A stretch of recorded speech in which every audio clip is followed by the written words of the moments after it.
Acumatica allows us to apply filters to make quick work of things that we do over and over again.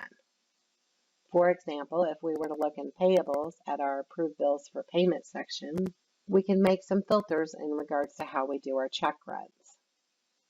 Filters can be easily applied. In this case, we're going to look at bills where the balance is greater than $35,000. And so we'll save it.